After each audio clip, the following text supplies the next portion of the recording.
হযরত ইউনূস আলাইহিস সালাম কিভাবে মাছের পেট থেকে রক্ষা পেলেন সেই ঘটনায় আজকে বিস্তারিত বলবো, তাই ভিডিওটা না টেনে সম্পূর্ণ দেখতে থাকুন। হযরত ইউনূস আলাইহিস সালাম আল্লাহর একজন সম্মানিত নবী ছিলেন। আল্লাহ তাকে পাঠিয়েছিলেন নিনেভার নামক এক বিশাল নগরীতে।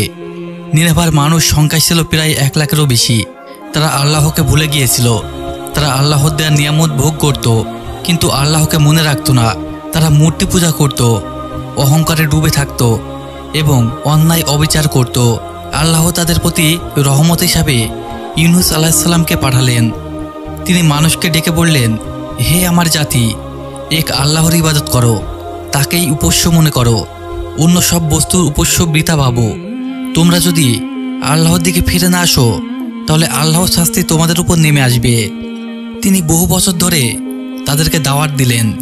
কখনো তাদের কাছে গিয়ে কোমলভাবে বললেন, কখনো কঠিনভাবে সতর্ক করলেন, কিন্তু তারা শুনল না, বরং তাকে বিদ্রূপ করল, হাসাহাসি করল। তারা বলল, হে ইউনূস, তুমি আমাদের কাছে আল্লাহর আযাবের কথা বলছো, অথচ আমরা তো আরামে আছি, ভয়ে নেই। যদি সত্যিই তোমার কথা সত্য হয়, তবে আমাদের উপর শাস্তি নেমে আসুক। এভাবে দিনের পর দিন, মাসের পর মাস, বছরের পর বছর ইউনূস আলাইহিস সালাম চেষ্টা করলেন, কিন্তু খুব অল্প কিছু লোক ছাড়া কেউই তার কথা গ্রহণ করল না। একসময় তিনি ক্লান্ত হয়ে পড়লেন। তিনি মনে করলেন, আর চেষ্টা করে কোনো লাভ নেই, এরা আর মানবে না। তখন তিনি তাদের উপর রাগ করে শহর ছেড়ে চলে গেলেন। অথচ আল্লাহর পক্ষ থেকে অনুমতি তখনও আসেনি। নবীদের দায়িত্ব হলো আল্লাহর হুকুম ছাড়া কোনো কাজ না করা। ইউনূস আলাইহিস সালাম চলে গেলেন, আর এদিকে শহরের আকাশে দেখা দিল শাস্তির চিহ্ন। চারিদিকে অন্ধকার হয়ে গেল, কালো মেঘ জমল, বজ্রপাত হতে লাগলো। মানুষ আতঙ্কিত হয়ে পড়ল। তারা বুঝল আল্লাহর শাস্তি সত্যি নেমে আসছে। তারা দলে দলে বাইরে বেরিয়ে আসলো। সবাই একসাথে কান্নাকাটি করতে লাগলো, শিশুরাও কাঁদতে লাগলো। তারা সবাই একসাথে বলল, হে আল্লাহ, আমরা ভুল করেছি, আমরা তোমাকে স্বীকার করছি। এখন আমরা তোমার কাছে ফিরে আসছি, আমাদের ক্ষমা করো, হে দয়াময় প্রভু। আল্লাহ তার অসীম দয়া থেকে তাদের তওবা কবুল করলেন। আল্লাহর সিদ্ধান্ত পরিবর্তন হলো, শাস্তি তাদের উপর নামলো না, তারা সবাই বেঁচে গেল। এভাবে একসাথে একটি জাতি আল্লাহর দিকে ফিরে আসলো। অন্যদিকে ইউনূস আলাইহিস সালাম শহর থেকে চলে গিয়ে সমুদ্রের তীরে পৌঁছালেন।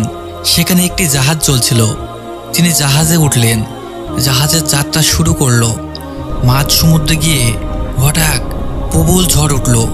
জাহাজ দৌড়তে লাগলো। মনে হলো যে কোনো সময় ডুবে যাবে। নাবিকেরা বলল, এভাবে জাহাজ বাঁচানো সম্ভব নয়, হয়তো জাহাজে কোনো বড় অপরাধী আছে, তাকে না ফেলা পর্যন্ত জাহাজ ডুবে যাবে। তারা লটারি টানলো। প্রথমবার ইউনূস আলাইহিস সালামের নাম উঠল। তারা আবার টানলো। এভাবে আবারও তার নাম উঠল। দ্বিতীয়বারও তার নাম উঠল। তখন সবাই বুঝলো এটাই আল্লাহর সিদ্ধান্ত। ইউনূস আলাইহিস সালাম নিজে সমুদ্রের মধ্যে ঝাঁপ দিলেন। সঙ্গে সঙ্গে একটি বিশাল তিমি মাছ আল্লাহর হুকুমে তাকে গিলে ফেলল। তিনি জীবিত অবস্থায় মাছের পেটে চলে গেলেন। সেখানে কোনো আলো নেই, শুধু অন্ধকারের পর অন্ধকার। সমুদ্রের গভীর অন্ধকার, মাছের পেটের অন্ধকার, সব মিলে যেন পৃথিবীর সবচেয়ে ভয়ঙ্কর স্থান।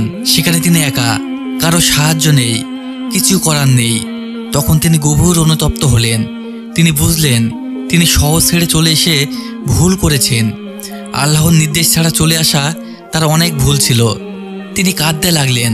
তার জিহ্বা থেকে নিরন্তর বের হতে লাগলো, লা ইলাহা ইল্লা আনতা সুবহানাকা ইন্নী কুনতু মিনাল জালিমিন, অর্থাৎ আপনি ছাড়া আর কোনো ইলাহ নেই, আপনি পবিত্র, আমি ছিলাম সীমা লঙ্ঘনকারীদের একজন। এই দোয়া তিনি বারবার পড়তে লাগলেন। কখনো চোখ দিয়ে অশ্রু গড়িয়ে পড়ল, কখনো কণ্ঠরোধ হয়ে গেল। তিনি কখনোই হাল ছাড়লেন না। আল্লাহ তার কান্না শুনলেন। কোরআনে আল্লাহ তাআলা বলেছেন, যদি তিনি এই দোয়া না করতেন তবে কিয়ামত পর্যন্ত মাছের পেটে বন্দি থেকে যেতেন। আল্লাহ তার তওবা কবুল করলেন। মাছকে নির্দেশ দিলেন, ইউনূসকে তীরে ফেলে দাও। মাছ তাকে সমুদ্রের তীরে ফেলে দিল। তখন তার শরীর দুর্বল হয়ে গিয়েছিল। গায়ের চামড়া নরম হয়ে গেছিল।